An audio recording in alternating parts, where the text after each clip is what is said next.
जय हिंद, जय भारत, वंदे मातरम। मैं रविंद्र फौजी। हमारे कुछ एक जवानों के जेशो साहब के कुछ पॉइंट आए हैं और वो पॉइंट सेना के लिए, हमारे जवानों के लिए विशेष जरूरी है। हमारे देश की जनता को भी कहना चाहता हूं कि आप क्या चाहते हो, आपके सैनिक दुश्मन के सामने बहादुरी से लड़ें या दुश्मन को देखकर पीछे छुप जाएं।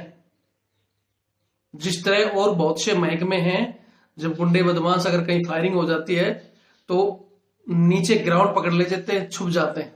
तो आप क्या चाहते हो कि आपकी जो फौज है, बहादुरी से लड़ने वाले सैनिक हैं, वो भी इसी तरह गुंडे बदमाशों को देखकर या बॉर्डर पर आतंकवादियों को देखकर वो छुप जाएं? उनको आप कायर बनाना चाहते हो? ये मेरा सवाल क्यों है। सवाल यह है कि हमारे जो अभी सीडीएस चीफ बनकर बैठे हैं, उन्होंने एक फरमान जारी किया है कि हम 1 लाख सैनिक कम करेंगे। और जब बात सैनिकों की कम करने की आती है तो सबसे पहले ये देखते हैं कैटेगरी जवान, कि जो कैटेगरी जवान है उनको निकाल दो। अब यहां मैं पूछना चाहता हूं हमारे सीडीएस से या चीफ ऑफ आर्मी स्टाफ से या और बाकी महकमों में भी जितनी भी फोर्स है हमारे पैरामिलिट्री फोर्स में है, कि जो जवान कैटेगरी हो रहे हैं फोर्स में जाके आप किसी को कैटेगरी को भर्ती तो करते रहिए। अगर किसी इंसान में छोटी सी भी कमी हो तो वो भर्ती से वंचित रह जाता है, उसको किसी फोर्स में लिया नहीं जाता।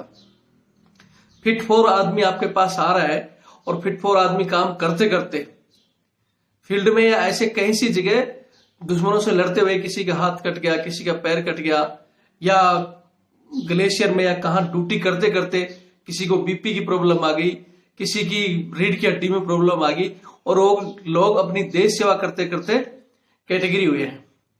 आज जब वो कैटेगरी हो गए, जब सबसे पहले तलवार लटकती है तो उन्हीं को बोलते हैं कि पहले कैटेगरी वालों को घर भेज दो। अगर आप यही करोगे तो आगे कौन अपने आप को इतना वो क्यों हद से ज्यादा ड्यूटी पर जोर देगा, या क्यों दुश्मन की गोली या उसके सामने आएगा कि कल ने मेरा हाथ पैर कट गया या मैं डैमेज हो गया तो ये मेरे घर भेज देंगे।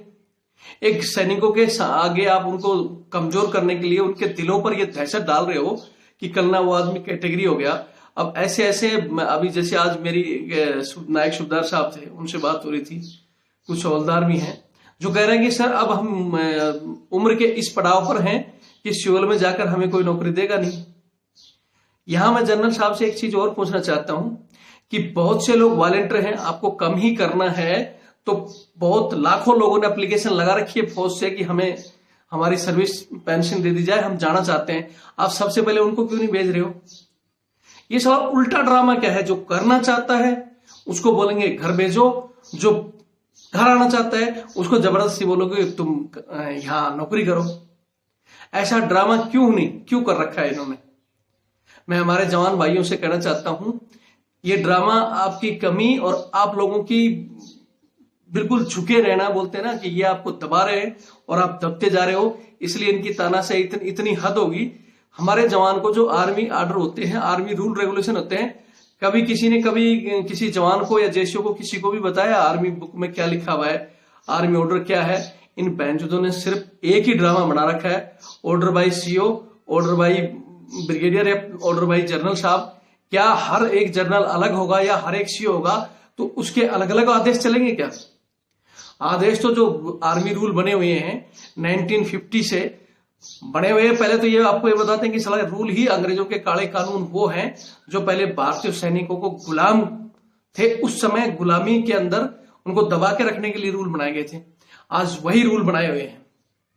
जैसे सहायक पर था, उस समय भारतीय जवान को इतनी नीच घृणता से देखा जाता था कि भारतीय जवान है, इससे पोछा लगवाओ, इससे झाड़ू लगाओ, इससे कुत्ते घुमाओ। वो भी आज हमारे अफसर क्यों नहीं इन चीजों को बदलाव के लिए बोलते? जनरल साहब, आप ही ने जब 2017 में मैंने धरना दिया था, आप ही ने कहा था कि हाँ आप धरना समाप्त करो, और ये आपने संदेश भिजवाया था कि आप धरना समाप्त करो और हम सहायक प्रथा को पहले पीसी स्टेशन में बंद करेंगे, फिर फील्ड का विकल्प देखेंगे। आज आप तीनों सेनाओं के चीफ बनकर बैठे हो, आपने क्या ये किया? उल्टा सैनिकों को कम करने के विचार में, सैनिकों की पेंशन कटौती के विचार में आप इस देश का भट्टा बैठा देंगे और इस सेना का भट्टा बैठा देंगे। कितने भी कंप्यूटर लेके आ जाओ, कितने भी ऑटोमेटिक हथियार लेके आ जाओ, उनको चलाने का मादा इंसान में ही चाहिए। वो फौज ही होगी जो उनको चलाएगी। आप ये सोच रहे हो ना कि आपके अफसर बैठे बैठे टेंटों में से वो हथियार चलाएंगे, आप में तो वो भी दम नहीं है। जब आपके कैटेगरी ऑफिसर नौकरी कर सकते हैं तो जवान क्यों नहीं। आप लोगों की ऐसी ऐसी हालत, जैसे मैंने एक रिकॉर्डिंग सुनाई थी जिसमें बंदे ने बताया था कि मैं कैटेगरी होते हुए भी बीपीटी फिट हूं, पीपीटी फिट हूं, ऑल ड्यूटी, चाहे वो नाइट ड्यूटी हो चाहे डे ड्यूटी हो, हथियार के साथ विदाउट हथियार सारी ड्यूटी करता हूं। उस बंदे ने कहा था और मेरे को घर भेजा जा रहा है। और वो सीओ जो बीपीटी फेल है, वो अर्जुटेंट जिसने एक दिन फायरिंग आई थी तो टेंट से बाहर निकल नहीं रहा था और वो बंदे ने जाकर मतलब फायरिंग की, सब कुछ किया, 2 घंटे तक फायरिंग चलती रही। आपका वो टट्टू टेंट में बैठकर बाहर नहीं निकल पाया, उसकी गर्दन नहीं उठ पाई। उनके भरोसे फौज को चलाना चाहते हो? गुलाम कर दोगे इस फौज को। हमारे जवानों से कहना चाहता हूं, अगर आवाज नहीं उठाओगे तो एक दिन गुलामी की ओर भारत जा रहा है। आपको दबाते दबाते ये लोग, ये जो डीएनए इनके अंदर अंग्रेजों का मिक्स है, ये उसी तरह गुलामी की ओर ले जाएंगे हमको। अगर एक सच्चे सैनिक हो, आपने शपथ ली है कि इस देश के लिए मरेंगे मारेंगे, तो आप हर एक भ्रष्टाचारी के खिलाफ आवाज उठाइए। स्वामी विवेकानंद और सबने पुराने जितने भी बड़े, उन्होंने कहा है कि जितना अत्याचार करने वाला उससे ज्यादा गलत है अत्याचार सहने वाला।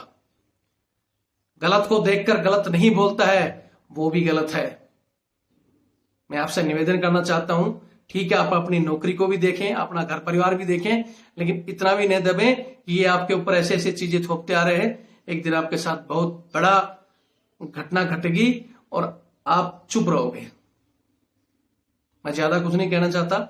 जनरल साहब से निवेदन कर रहा हूं कि अगर आपको कमी करना है तो जो वॉलंटियर डिस्चार्ज मांग रहे हैं, जिनको आपको परमानेंट इस पर रोक लगाई है वॉलंटियर वालों पर, उनको भेजो आप। जो सर्विस खुद छोड़कर जाना चाह रहे हैं, जिनकी पेंशन पक चुकी है, जिनके घरों में काम है, उन लोगों को भेजो। और जो करना चाहता है, जिस बहादुर से चाहे वो फील्ड के दौरान लड़ाई लड़कर या कहीं भी काम करते हुए, पीस हो या फील्ड हो, वो सेना का ही काम कर रहा है, कोई भेड़ नहीं चला रहा है या बकरियां नहीं चला रहा है। कहीं भी अगर काम करते हुए इस तरह की घटना घट के वो अगर कैटेगरी हुआ है तो अपने देश के लिए, घर पर बकरियां चराते हुए कैटेगरी नहीं हुआ वो, तो उन सैनिकों को ना भेजें, क्योंकि वो सिविल में कुछ नहीं कर पाए। और कुछ हमारे भी, मैं बोलता हूं, हाँ, हमारे कुछ एनसीओ चाहिए वो जो एडिशनल ड्यूटी करते हैं, आरएचएम, सीएचएम या सूबेदार मेजर, वो भी उन पर व्यंग कसते हैं। तो ये व्यंग कसने वालों देख लो, वो बहादुरी से कहीं ना कहीं लड़ रहा है तो कैटेगरी हुआ है। तुम्हारी तरह छुपकर बूट पॉलिश करके वो सूबेदार मेजर लगाकर नहीं बैठा है। बोलने से पहले सोच लिया करो आपका बैकग्राउंड क्या है और आपने कितने टट पकड़कर नौकरी करी है। अगर ग्राउंड में, मैं कहता हूं, जिसने ग्राउंड में नौकरी की है, जिसने वास्तव में सिपाही से ड्यूटी देते हुए और सूबेदार मेजर तक पहुंचा है ग्राउंड में, वो कभी भी किसी कैटेगरी वाले को या जो ग्राउंड में अगर किसी सिपाही को तकलीफ हो, वो कभी नहीं बोलेगा। जो साला अंडी फंडी, जिसने 20 साल तक जैसे बनने तक की झाड़ू चलाई और उसका गलती से नंबर आएगा, वही ऐसे लोगों पर प्रेशर डालता है। तो ऐसे लोगों को मिलकर सबक सिखाओ सभी। मैं ज्यादा कुछ नहीं कहना चाहता। जय हिंद, जय भारत, वंदे मातरम। इस विषय पर सोचें और मैं नेक्स्ट वीडियो जल्दी इस पर डाल रहा हूं। आप भी अपने विचार रखें। बोलो, नहीं बोलोगे साफ कर दिए जाओगे।